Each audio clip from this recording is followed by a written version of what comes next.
Hi everybody, welcome back. Today I'm going to be doing my August and September reading roundup. I thought about maybe switching to doing these bi-monthly, but I change my mind so often, who knows.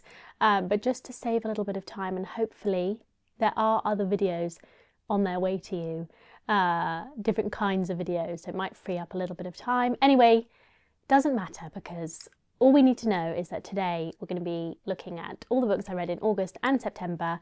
Pretty good couple of reading months, some good ones in there, some really good ones in there.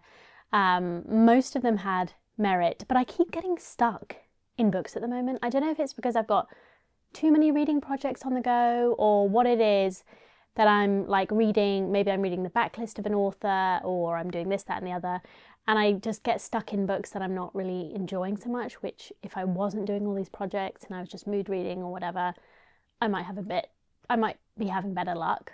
So maybe I need a better balance there. This month in book club we are reading Lolly Willows by Sylvia Townsend Warner, which I'm really looking forward to, and I've been wanting to read for ages.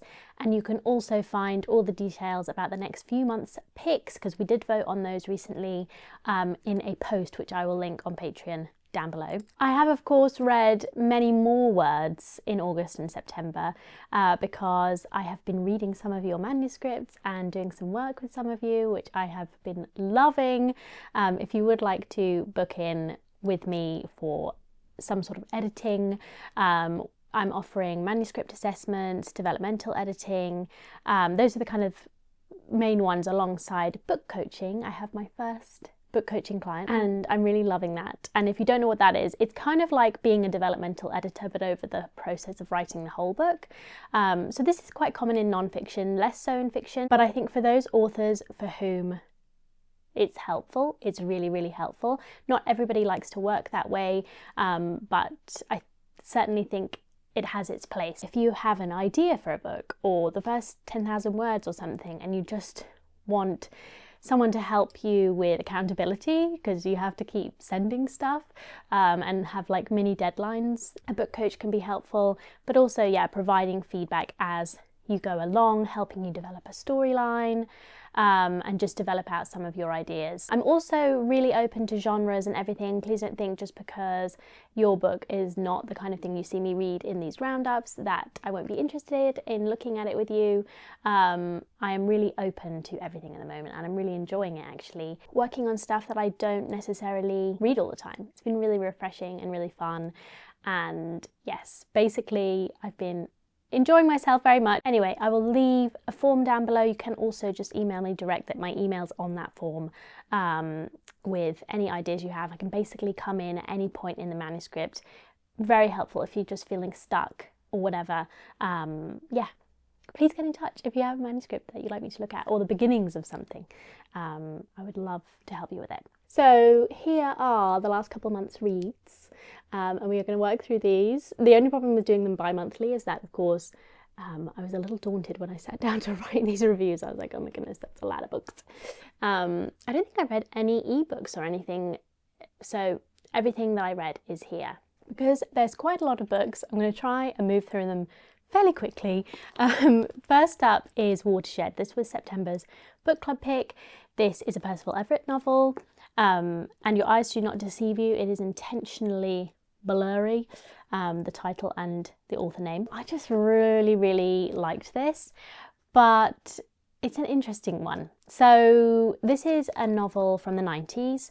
Everett has written loads of books, like loads and loads of books, and obviously he's become a much bigger name in the last few years, particularly for James, but even in the sort of run up to that, his literary star has been rising and rising. I mean, he did have a hit with Erasure in like 2001 as well, so he's been around, but this is obviously one of his early novels. First of all, it has particular resonance with Telephone, so if you read that with me on the How to Read and Analyse a Novel course, I really recommend reading this one sometime soon, because it's really interesting to see how the two books talk to one another, especially across a period of what, like 20 years. This is a book about a hydrologist called Robert Hawkes, and he is trying to escape his crazy ex-girlfriend by going into the mountains of Colorado and fishing.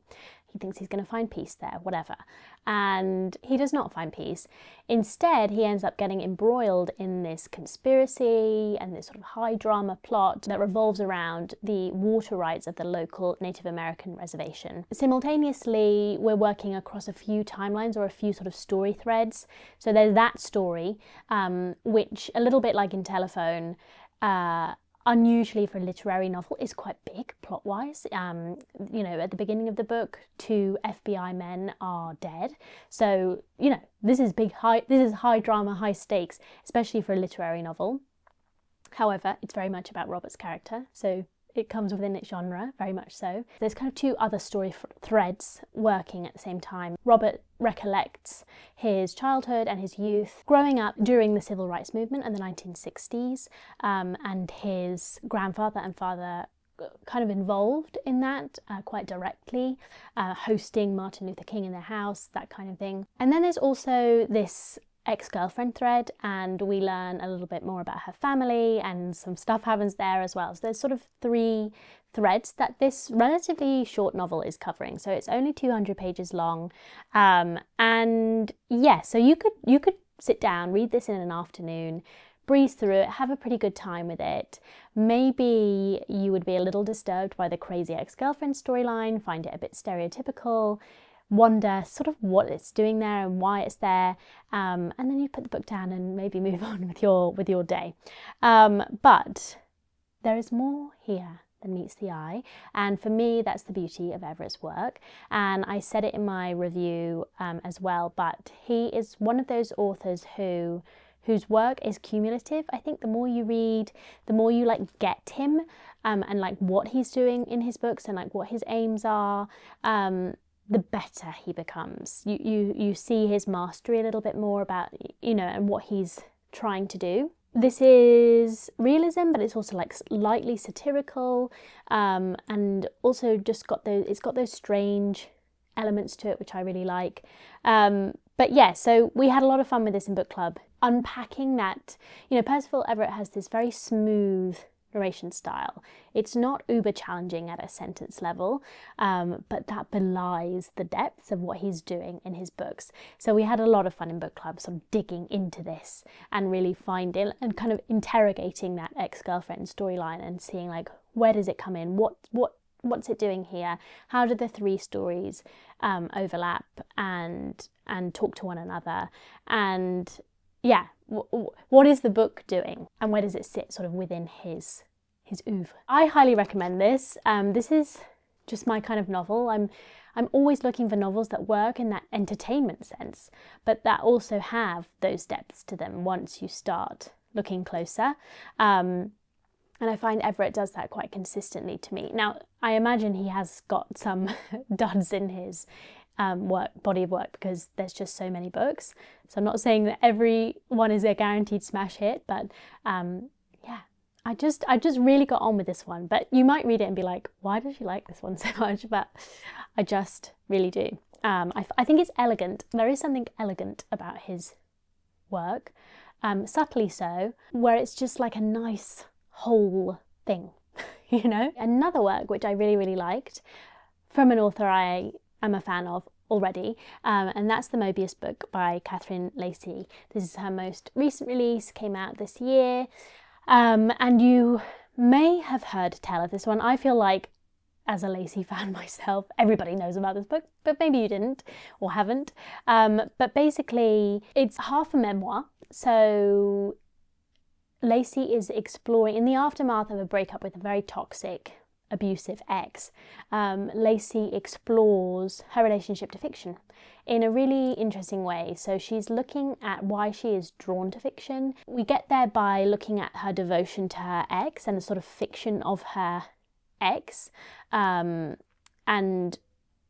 obviously part of that is manipulated by him, but that's her lead in to looking at her childhood faith. She grew up as a very, very devout Christian, and for what she feels is a world of fiction, she's asking herself why she's drawn to these worlds, why fiction feels so transformative to her and therefore so powerful, and kind of the relationship to her spirituality, her refinding some of that spirituality as an adult in a different way. She kind of cycles through various friends' homes, and it's a little bit piecemeal, but really very beautiful and quite moving at times. And then the conceit is that there's also fiction here.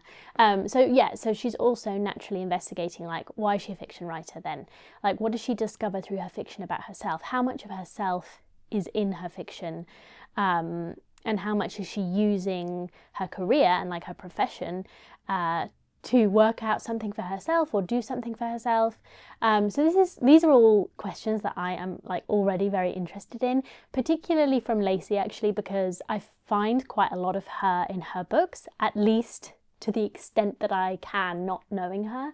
But I find it interesting the way she is working stuff out in her fiction. And so this was a particularly interesting volume for me. But anyway, yes, so the other side, and you can read it from either side and end up in the middle both times, is a fiction piece, kind of a short story. I think it's about 80 pages long. And yes, so I read the non-fiction first.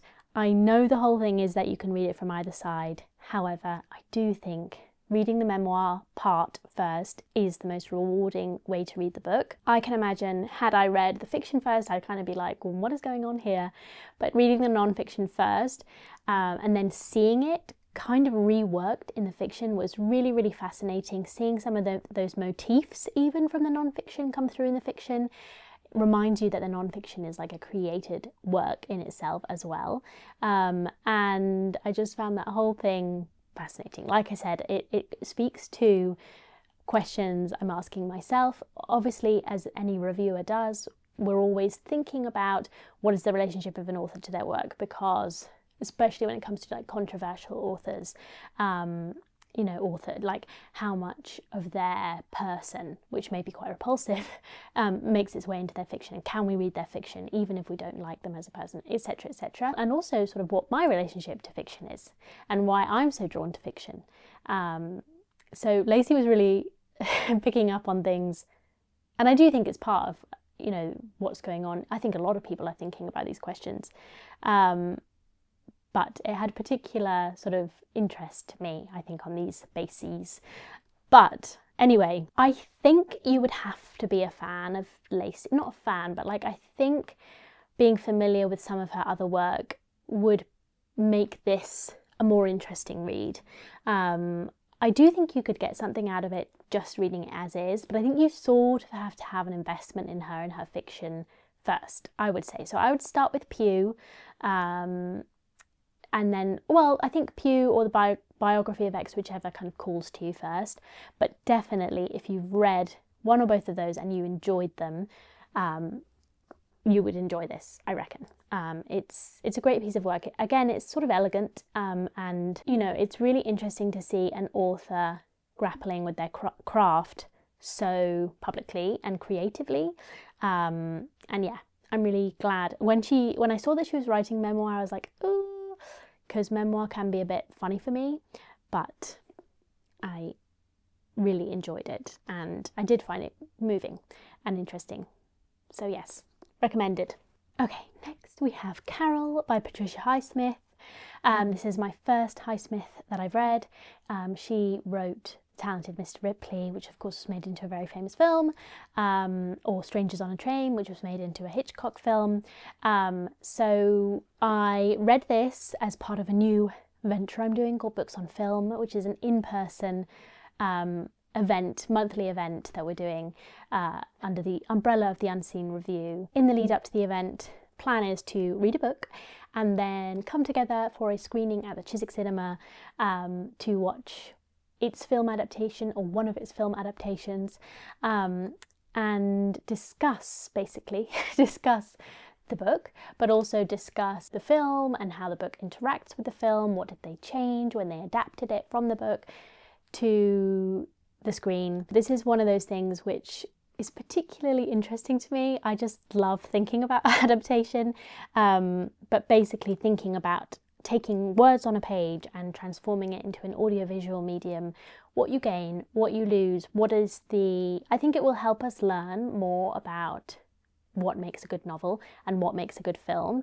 and thinking about those two different art forms and like what they're good at and what they're not good at, because novels are, I think, a highly unusual art form. Of course, I'm a little biased because I just love them so much, but because it is just words on the page, which is quite dry, but it has the ability to almost be sensory. It's also a very individual experience, and very, very open to interpretation, whereas film, whilst still very much open to interpretation, is more often experienced kind of communally, and yeah, that it's slightly less fluid, I suppose. And there's some things that I think film does really well. Anyway, I'll discuss this another time. There's some things that I think film does really well that I think actually novels don't do as well. But novels do lots of things in very interesting ways. Anyway. For the very first event, we looked at Carol.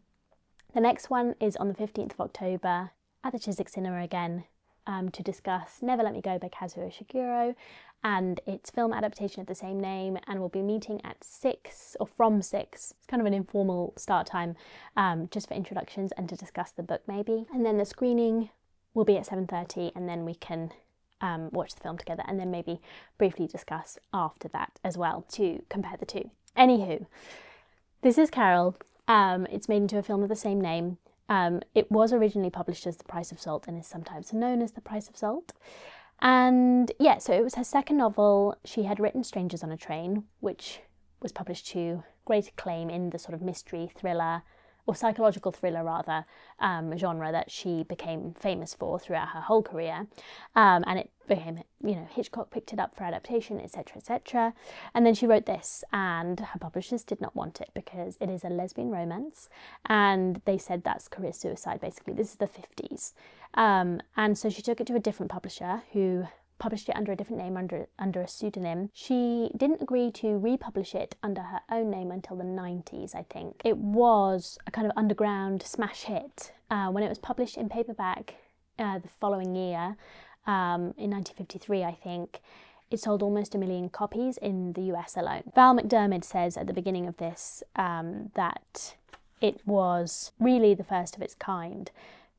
A novel that addressed a relationship between two women with seriousness, eroticism, and classy prose. So yeah, and I really enjoyed this. It's about Thérèse Bellevet. We're very much in her point of view, kind of tightly within her world. She's a 19-year-old aspiring set designer, but she's taken, in the meantime, while she's trying to make her way in the world of theatre, she has taken a temporary job at a big department store in New York in the toy department, selling dolls, and in walks Carol Aird, who's this very glamorous older woman. She is literally my age in the book, and she comes in and she's looking for a doll for her daughter, and there's some sort of chemistry between the two of them, and Thérèse writes Carol a letter by using the address on the delivery slip or whatever for the doll that Carol buys. This leads to an invitation to lunch, which then takes them down the road of romantic entanglement. They even go on a road trip across the American West as well. So we travel quite far in the book with the two of them.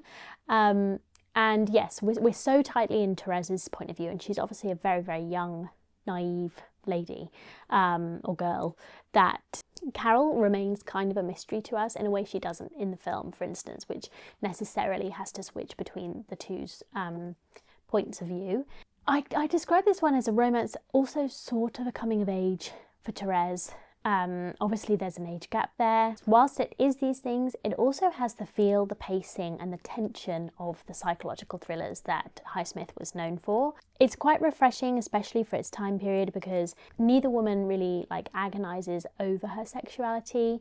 Being in love is a given for them. Instead, we very much feel Thérèse's insecurities as to whether Carol reciprocates her love, and we also feel her naivety, the power dynamics of being with a richer, older and more sophisticated person. So all of those things are brought out. There's some brilliant weirdness in the book which doesn't quite make it into the film, which I really enjoyed though. Yeah, it's just a really accomplished novel. It's a great read. It really keeps you on your toes and on edge. It's an important one, I think, in the history of lesbian literature as well, especially for its ending, which is, if not happy, then neutral, I would say, and kind of open-ended. Either way, I highly recommend it. I think a lot of people would really enjoy this. It's very accessible, and I'm definitely keen to read more Highsmith. I think I might try Talented Mr. Ripley next, but if any of you have any particular recommendations, please let me know. Okay, next we have Frog by Marjane, and this is a reread. I read it, I want to say, probably around the time that Marjane got the Nobel for literature, and I remembered liking it, and then I had it as a moon pick for, I think it was August, because I was intrigued and I wanted to reread it, and I really liked it again. It's narrated by Tadpole, who grew up in Shandong province in China, or who grows up through the book in Shandong province. And the book is ostensibly, according to him and according to the blurb, about his aunt Gugu, who was a very respected midwife, the foremost midwife in the area, who then finds herself, over the course of the book, brutally sometimes enforcing the one-child policy. Marjane, I think, had to get around the censors, basically, to talk about the one-child policy in this book. He makes Tadpole into this very specific kind of character, and it's really interesting to watch him do that dance, that careful dance of how to, and I would say it was a critique, how to critique the one-child policy whilst getting around the censors, and what he has to do to the story to do that. I think is very interesting. He's a little bit of a controversial figure because he has not been very openly critical of the Communist Party, especially as a Nobel laureate. I think one of his contemporaries did not receive the same fate for being more outwardly critical. And you know, I don't really know enough about China's politics to comment too much on that, but just reading around Marjane and about his life and his career was really interesting whilst I read this. In terms of the content of the book itself, he clearly knows his craft. It starts as a piece of realism about Tadpole and this slightly eccentric community and his aunt, but then slowly over the course of the novel it begins to unravel a little bit, and it becomes more staged. The idea of theatre becomes more important to it. And the metaphor of frogs and tadpoles was really powerful, almost disturbing at times, sort of grotesque, and it becomes a more unwieldy, strange and slippery novel the further you go through it, and Tadpole kind of transforms before your eyes, and so there's lots and lots to get your teeth into in this one. It makes it a strange novel to read, but I enjoyed the process of it, and I would definitely like to read more of his work. Again, if you have any recommendations particularly, I know there's a couple he's well known for, but yeah, I would like to read some more for sure. Next we have Free Day by Inès Cagnati. So Cagnati was, I think, born in southwestern France to Italian immigrants, and always, I think, felt herself to be a little bit of an outsider because of that. And the book kind of reflects, we think, maybe parts of her own childhood, because the protagonist Gala lives on this stony farm in southwestern France. Lots of Italian immigrants at the time apparently lived on these failing, sort of marshy, rocky farms in the region, these less favourable farms, and yeah, were a little bit ostracised because of their being immigrants. Gala comes from this community. The novel follows her as she rides her bicycle home from her boarding school. So Her mother is desperate for her to stay home, help with the chores, help with the many daughters that are living on the farm with her. But Gala has managed to secure a place at school, and she wants desperately to stay in school. So she's riding home to see her mother, to surprise her mother. And as she rides and as the day progresses, she thinks about her life so far, which has been full of hardship and full of difficulty. Her father is an abusive man, a cold, hard man, and obviously somewhat broken by his inability to sustain a comfortable life on the farm that he has. There was lots to like here. I really liked Gala's very direct voice. She has this energy to her which is really powerful, and she's obviously living under very difficult circumstances, but she has this innate resilience and humour, and she definitely has like a distinctive personality.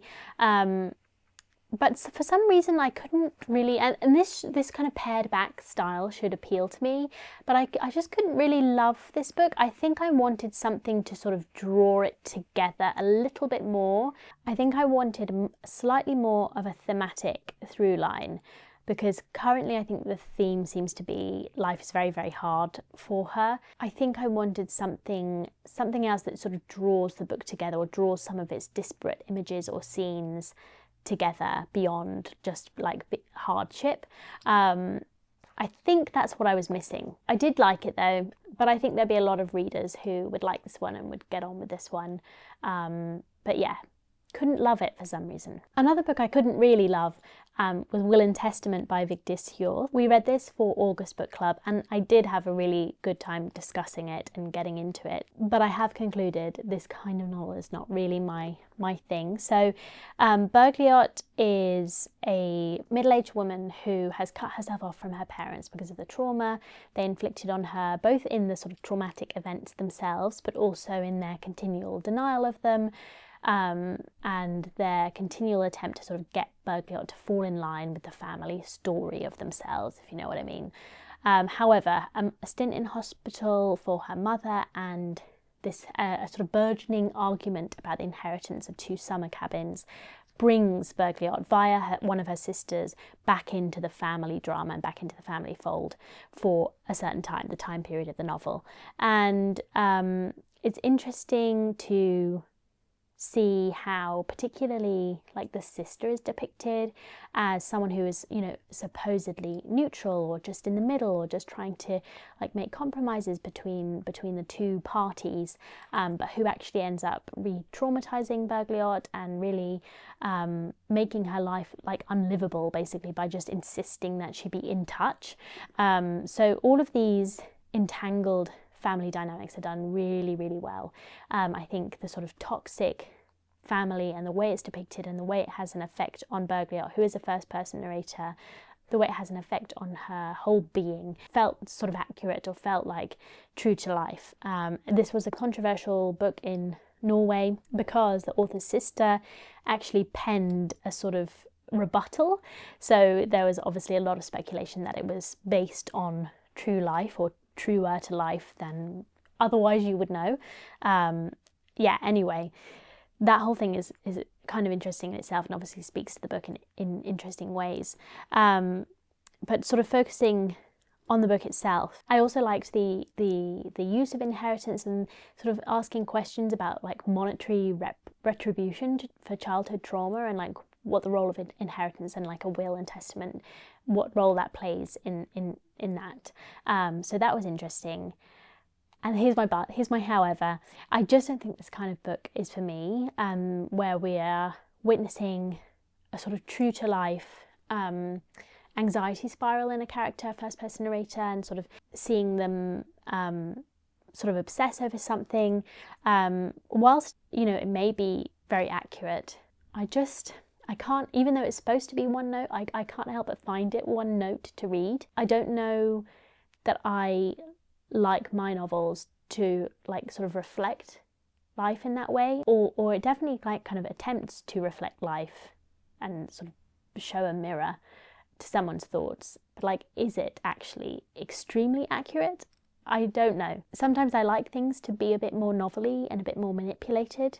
I don't know what that says about me, but that's definitely a taste thing rather than a fault of the novel itself, because I know that there are people out there who really do enjoy that kind of thing, or find that it works for them. So yeah, it's not to say that it's a bad novel, it's just kind of not my cup of tea. I think ultimately for me, what might have brought it back slightly was just seeing, because I do think life does go on for her. She does continue with work, and she does continue. It's not like she's sort of trapped in the house in this book. Like she does, to a degree for this character, she does like move through life. And I think I would have liked to have seen her in other scenes, other places, or thinking about other things, just for a little bit of balance. And maybe even it would have kind of expanded the ways that that trauma shapes her in other situations, in ways that I think I would have found interesting. So the sheer sort of focus on this family story, I think I wanted to just come out of it just a little, just to provide a bit more dynamism to the piece. Okay, I'm trying to find good graphic novels for us literary readers. I want to see what's out there and see what would work. So I'm reading the like classic texts at the moment that somehow made their way out of graphic novel world and into more mainstream critical acclaim. So Persepolis would be one of those, by Marjane Satrapi, which is translated from French, and I think it came out around 2000, and I remember going to see the film version with my dad when that came out, I think in 2007, so a long time ago, and the black and white imagery has really stuck with me since then. But it's a memoir. It's about Satrapi, her growing up before, during and after the Iranian Revolution of 1979. So her family was upper middle class and no strangers to a bit of resistance and rebellion against the Shah of Iran's regime at first, and then against the revolution in time. And so it's about her growing up in Iran at the time, and then eventually she gets sent to Vienna to continue her education. It's really readable. I think there's a good balance of some really obviously very dark elements in here with humour and coming of age content, and that lightness. And I think she uses the sort of graphic novel form really nicely. Now obviously this book is like 25 years old now. I don't think it's doing anything enormously radical story-wise. I'm not sure that it's doing anything that a novel couldn't do very well. I'm kind of looking, when I look at, maybe this is not really fair, but when I'm looking at graphic novels, I'm sort of looking to see who's making the best of the form itself, the combination of artwork and text, and how it kind of progresses.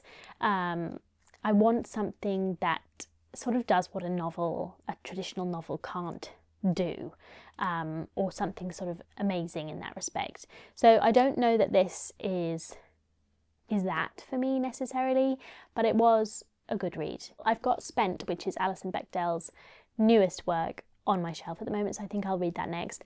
But I would say the other big graphic novel I can think of would be her previous one, or one of her previous ones, called, is it Fun Home? So I'll be reading a bit of Alison Bechdel next. Anyway, all that to say, but if you do have good recommendations for like literary graphic novels or stuff that might appeal, let me know. Next we have C.S. Lewis's Till We Have Faces. This is getting a lot of love on Substack at the moment in certain circles. So I thought I'd pick it up, partly because I recently read the Cupid and Psyche story, as you will see. So I was especially intrigued by this. It's been a long time since I read any C.S. Lewis. I don't think I ever made my way through the entirety of Narnia.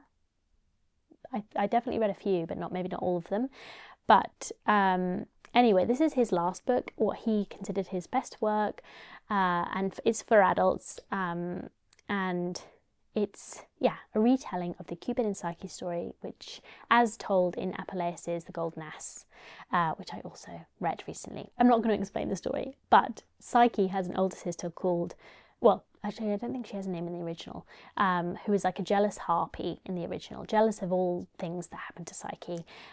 She gets picked by the gods, basically. So this novel is from the perspective of, it's actually two sisters in the original story. It is two sisters here as well, but anyway, one of them is very distinct from the other. This is Orual, and she is retelling the story from her perspective.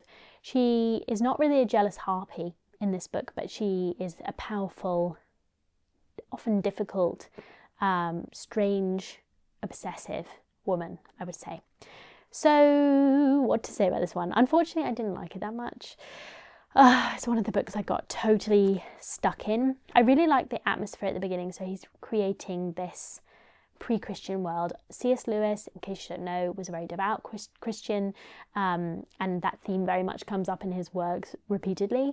And so I find the book quite interesting from the perspective of Lewis's own belief systems, which seem to be a little confused at times, but perhaps not on like a novelistic, not in a novelistic way. So I like the atmosphere at the beginning, but he kind of keeps us at arm's length through Orwell's narration. It's quite formal and like a high register, and in some ways I do quite like that, and it does kind of work, but in other ways the book just went on too long. I find this with myth retellings. The original myth in Apuleius is 30 pages long. Like, it's not that long, and it requires speed to tell it, these sort of fantastical mythic stories. And so when you stretch them out over this long period of time, sometimes it just really doesn't work. And in this I really felt it. I thought he was going to add a lot more content, but he doesn't, to be honest. So it drags, and then the ending. We get into a part 2, which is just a renunciation of all the slightly interesting sort of grey area moral beliefy stuff that he does early on, and it's just like him going full, here's the Christian message, which I really didn't like, and just made me kind of roll my eyes, because I don't want it to be that didactic. So overall, was not super impressed with this. It kind of had the same problems for me as Lavinia by Ursula Le Guin, which, yeah, I also didn't like. Luckily, that one didn't have such a strong message, though. So yeah, my scepticism of myth retellings continues, to be honest. So here we are, The Golden Ass by Apuleius. I am sort of interested at the moment, or doing kind of a history of the novel project, slowly, very slowly. And this is a very early novel written in Latin, a Roman novel. I put novel in quotes because it's also, the idea of a novel is like also a historical thing. But anyway, so I'm interested in learning more about the form, about the history of the form, and so that's why I read The Golden Ass. And I actually listened to it, and I listened to it over a long period of time, which did work because there's lots of nested stories within the larger one, so I didn't get too lost. But it's about Lucius. He travels on business to a nearby town. He stays in this man's house, and he discovers that the wife of his host is a witch, and she regularly transforms herself into a bird, and he has become romantically involved, romantically, I don't know, with a serving girl in the household, and he asks said serving girl to help him transform himself into a bird. However, the spell goes wrong and he becomes a donkey, an ass, and he then gets like stolen, variously stolen, sold, escapes, lots and lots of different owners, and along the way hears all these different stories, and including the Cupid and Psyche story. And this was a lot of fun. It's very like raucous, it's a bit raunchy, there's all sorts going on in it, a little bit like other ancient literatures that I've read this year.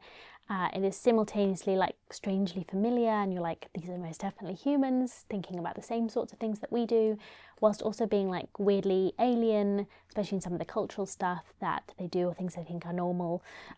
So yes, I found it interesting. I really enjoyed listening to it. There's a really good Naxos audiobook read by, I think it's David Timpson is his name. He does a really good job, so I recommend listening to it if you would like to read this one or read it. But yeah, it's nice. It's also good to know this story now, because I could definitely see where it filters through into other writers that came after Apuleius. On the back here we've got Boccaccio, Shakespeare, Cervantes and Keats. So, you know, this story, or the stories within it, have a lot of influence on the people that came after him. So I was glad to have read it from that perspective. Okay, this is G.K. Chesterton's The Napoleon of Notting Hill. There is a epigraph taken from this book in John Crowley's Little Big, which I also finished in August, by the way. We finished our slow read and I love that book so much. I won't go into it now because I did review it in the relatively recent past, and also talked about it for like 60 days straight. Anyway, so I wanted to read this on that basis because I'm kind of I'm researching around Little Big, and I feel like I can see a little bit of the influence of this book on Little Big. So if you have a special interest in Little Big, then you might enjoy reading it. However, never have I enjoyed certain passages from a book so much and yet found the whole such a slog to read, which is quite something considering it's so small. It's like 150 pages long, but there's some really interesting ideas in here, a couple of great passages, especially towards the end. But overall, yeah, I did not enjoy it on a story level, partly because it's Chesterton's debut, I think, or his first book. It was published in 1904, but it's about 1980s London, so it's set in the future. It's not materially very different from 1904, apart from like the political system, which is a little bit weird, in which basically they say that if being a despot or despotism is sort of built into democracy, because who would want to be a politician except someone who wants power? And when these people get in power, very often, or it can turn into despotism, yeah, felt unhappily relevant. Not that I'm saying the solution in this book is any better, but essentially instead now they choose the King of England by lottery. So anybody can be. So why have something devolve into despotism? Why not rather just pick some random despot from amongst people that at least are not putting themselves up to become powerful or leaders or whatever? So that's the political system. It's a little bit weird. Anyway, London has become this boring, bureaucratic, grey, drab, dull, mechanised place. You can see Chesterton was already worried about this kind of stuff in 1904. But one of these characters, so Auberon Quinn, experiences a sort of whimsical awakening where he's like, why don't we inject some life and some verve back into this world? And so he becomes a satirist of sorts. So he, is making absurd jokes and doing absurd things and just generally disrupting people's lives. And perhaps unfortunately for everyone, he is chosen as the next King of England. So, he put some weird things in place. So he obviously uses his power and he gives each of the boroughs of London like a personality, and he hopes that they're going to go to war with each other and just bring back some old, I don't know, chivalric sense of something, and he's doing it kind of as a joke, but he does inspire one person, Adam Wayne, he's a true romantic with a capital R, and he's going to defend his little street in Notting Hill until his last breath. And, he brings a seriousness basically to Auberon's ideas, and suddenly like the quality of Auberon's sovereignty is changed because here's someone that's really taking him seriously. And this obviously has implications for London, and people start going to war, blah, blah, blah. That's where the boring stuff comes in. So I think in terms of the ideas, quite interesting. Obviously there's an element of sort of nationalism to the romanticism, which is interesting and complicated, and especially in terms of like the context of Chesterton himself. So there's that, but I think what Crowley was picking up on, and that I found particularly interesting in the book, is this veneration for childhood. Obviously these things are all kind of linked as well, but in complicated ways. But veneration for childhood, veneration for like whimsy, veneration for fairy, with a capital F. So these are the things which I quite enjoyed, I think Crowley enjoyed and sort of took for his book, and there are some great passages on that in the book, and about the sort of internal mysticism that makes up being a human, that like romanticize your life feeling. So there's some interesting stuff going on. However, yeah, it was his first book, it's convoluted, it drags, the plot's all over the place, the pacing's all over the place, the prose, it trips over itself and gets too complicated for its own good. As a novel, I'm not sure it works, but it would have made a good short story, I think. And in general, it was like, yeah, interesting. And there are some beautiful parts of it, but wouldn't necessarily recommend it unless you have a very specific interest in those things. Okay, I'm trying to read all of Louise Erdrich's backlist, I really love The Last Report on the Miracles of Little No Horse, longest title ever, which is part of her Love Medicine series. Erdrich is a member of the Turtle Mountain Band of Ojibwe, and she has this series, the Love Medicine series, which follows like a community of characters. So this is the first, and it was also her debut novel, or her debut work, and you can really tell, like, she has a completely different prose style in this. It's very poetic, lyrical, but like thickly so you can barely tell what's going on. It's very weighed down by its own self-importance. Something I love about Erdrich is her humour and her lightness and her sort of gentle mocking kind of her subjects. And her remove as well. I haven't often, I don't think, seen her write in first person before, but she uses it a fair amount in this. I think this was originally a book of short stories that then got reworked into a novel. I couldn't even identify it as short stories, to be quite honest, because it's that convoluted and messy and disorganized. So I don't recommend it for its own sake, really. It took me, again, ages to get through this. I did enjoy it on the basis of seeing a little bit more of these characters and kind of seeing their backstory. So I did enjoy that part, but other than that, I really, really didn't like it, to be quite honest. But a really interesting example of an author who tried out this purple prose and then changed into something else. And I don't quite know when it happens in the Love Medicine series, but it should be interesting to see when. I'm hoping The Beat Queen will be a step in the right direction. I am going to continue trying to become a completist and trying to read the series as well. But yeah, interesting from a perspective of if you're invested in Erdrich and you want to see like her evolving over her career. Interesting. Otherwise, I don't recommend. Next we have Brown Girl in the Ring by Nalo Hopkinson. This was Hopkinson's first novel as well, and it's still her most famous, but she's written quite a lot since. It was published in 1998, and I think it was a bit of a sensation at the time because she was doing new stuff with it. So she uses Afro-Caribbean folklore and like magic systems in this speculative novel. It's like a cult speculative classic, this one. So it's set in this post-apocalyptic Toronto, and this girl, Tijian, has just had a baby, and she's trying to come to grips with the powers that seem to be within her. She's able to see people's deaths, and just things are happening around her. And then, yeah, she finds herself sort of embroiled in this plot line involving gods and spirits. So I think Hopkinson hits good story beats here. It progresses well. It's engaging. You know, it's a decent first run, but I do think from what I've heard that her other works might be more mature. I think character work falls by the wayside a little bit here, and I think her other works may be more developed, more mature, and it's kind of frustrating to me that this one remains her most famous. It definitely reads like a debut. It definitely reads like it hasn't been fleshed out enough, and I don't think I would recommend it unless you're interested in like the history of speculative fiction and some of those important works in there. And I do get that it did an important thing, and that she was an important voice to, sometimes you need authors to like publish a debut, publish a second book, a third book before you can get to their really great work. So glad it came out and, you know, achieved what it needed to achieve.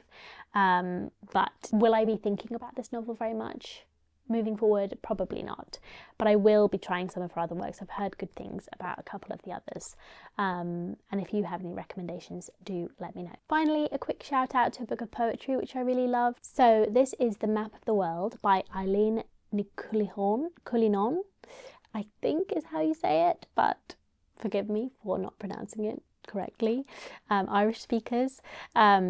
This is, I think this was published in 2023, but she's been publishing poetry for a long time. They were beautiful. I loved them. I think I saw her work first in the anthology that I read, the Being Alive anthology, marked her out, and yeah, just tracked down one of her collections in the library, and I really loved this. It had nice resonance with Little Big, because I think if there's something about it that captures magic. she draws on like historical and mythical. They're unlike any other poetry I've read this year. You know, I'm trying to read a little bit more. She draws on like historical and mythical references that sort of tie us to our past, and also to our more spiritual selves. All those sort of human moments of people long past, also in a way that I would say like Hilary Mantel does in the Cromwell trilogy. Kind of makes it alive, these histories and these precious, strange places as well. I didn't know what was happening in half of them half the time, to be honest. They were more complex than some of the other poetry I've read this year, but somehow that obscurity actually just added to the whole feel, and I just thought they were beautiful. There were many poems in here that I loved, and I will be getting my own copy. This is still my library copy, and I will be tracking down more of her collections as well. That is everything, my loves. Thank you so much for watching today. I hope you enjoyed. Do check out all my links and bits down below if you want to join us for Books on Film, if you want to join book club this month and read Lolly Willows with us, if you have a manuscript sitting on your computer that you would like help with, please do get in touch. And yes, I will speak to you all very soon. Bye.